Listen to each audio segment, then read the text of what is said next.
Hello my friends and welcome back. Thank you very much for being with me again today. Europe. You're gonna be in deep doo-doo this winter. Not only because you shot yourself in the foot with Russia's sanctions, but also it seems like Venezuela takes advantage of the situation and is going to halt its oil supplies to you, or shipments.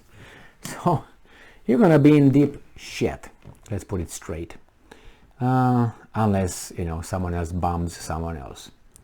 This article comes from oilprice.com and this is the title: Venezuela halts oil shipments to Europe, demands new concessions. The writing is on the wall for Europe in terms of this coming winter. No shit. It's going to get ugly. With natural gas imports from Russia cut by 80% through Nord Stream 1, and from the 30th until the 3rd or 31st of August, it would be off completely for 3 days for unannounced, unplanned, unscheduled maintenance. With natural gas imports from Russia cut by 80% through Nord Stream 1, along with a majority of oil shipments, the EU is going to be scrambling for whatever fuel resources they can find to supply electricity and heating through the coming winter. Well, remember there's some talks in their Bundestag, the parliament of Germany, about opening the Nord Stream 2 pipeline with Russia again. And there are some weasels who say that's illogical, irrational. Irrational what? Providing the German population with what they need to survive? Yeah, but that's Kuleba, the foreign minister or something of Ukraine. Kuleba said it's irresponsible. And then you have a minister, I think it was the finance minister in Germany.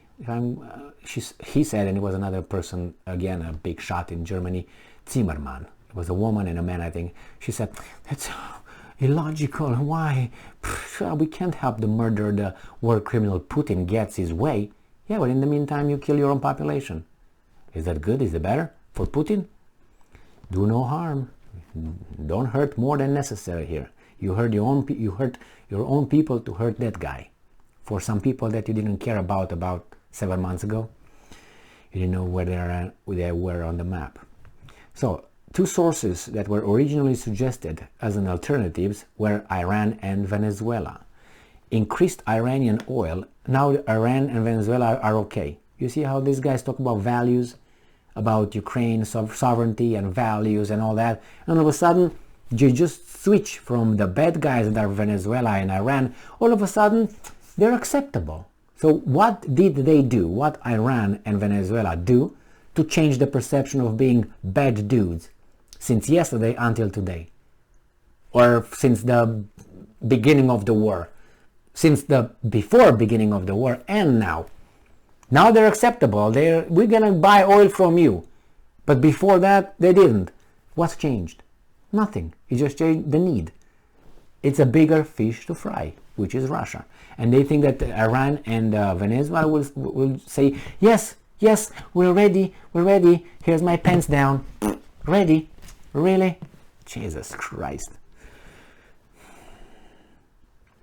Increased Iranian oil and gas exports to the West are highly dependent on the tentative nuclear deal, but as Goldman Sachs recently suggested, such a deal is unlikely anytime soon as deadlines on proposals have not been met and the Israeli government calls for negotiators to walk away.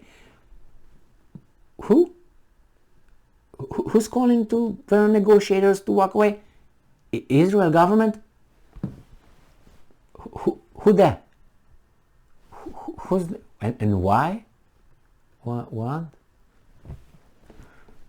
Anyway, Venezuela had restarted shipments to Europe after 2 years of US sanctions under a deal that allows them to trade oil for debt relief. So yeah, they're the weasels here. And these guys are let them release how much they want. So who's in control? United States. So thank you, Europe. You're by your own sponsors. Bottom feeders.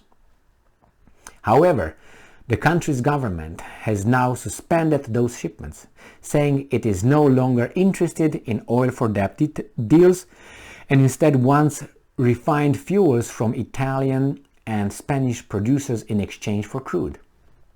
Good job, they grew some little dingalingy. This might seem This might seem like a backward exchange, but Venezuela's own refineries are struggling to remain in operation because of the lack of investment and lack of repairs.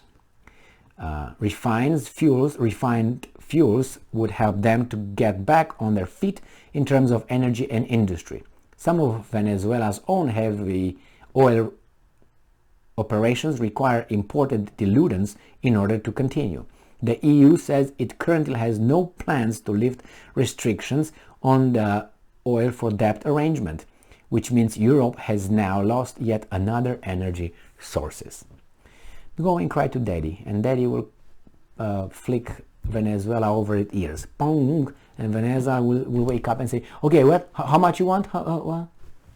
Sanctions on Venezuela, along with declining investments, have strangled their own industry, with overall production dropping by 38% this July compared to a year ago. Now, when they say that Venezuela is in deep doo-doo because its economic policies and because there are communists and this and that, maybe to a certain extent, but remember that's sanctions imposed on that country. So when I say, oh, the Venezuelans lost, I don't know, 20 kilograms on average per population, ha ha ha. Oh, they started eating their dogs, ha ha ha. They started killing their animals from the zoo to eat, ha ha ha. That's how it goes here in the United States. Just so you know, my friends from Venezuela, that's how the story goes here. It's not because you guys are tards and you don't know to figure out how to run your country full of oil. It's because those guys impose sanctions and say, you can't sell your oil because we say so. So, thank you very much. So, yeah. That's how the story goes, here at least. So Europe in particular will soon be desperate for... Now let's go back up a little bit here. Joe Biden's initial moves to reopen talks with Maduro trigger inflated hopes that Venezuelan oil would flow once again, if they allow it, and offset tight global markets and rising prices. Europe in particular will soon be desperate for energy alternatives, which will probably result in scouring of markets this autumn to meet the bare minimum requirements for heating. Well, if Americans allow Venezuelans, but they don't, so you can die over there. That's how they think, I think. If this occurs and no regular sources of energy can be found to fill the void left by Russian sanctions, prices will rise precipitously in the EU. Not only that, about with European countries buying up energy supplies wherever they can find them, available resources will also shrink for every other nation, including the US. They don't care about us, right? Get ready for oil and energy prices to spike once again as winter's chill returns. This is all manufactured. It's not that all of a sudden there's no more oil or no more gas. No, these are orders given by a clique of guys, a small clique, that determine how much we will have and how much we will pay, because they have something to deal with another guy from a different country that they don't like because of their globalist agenda. That's how it is.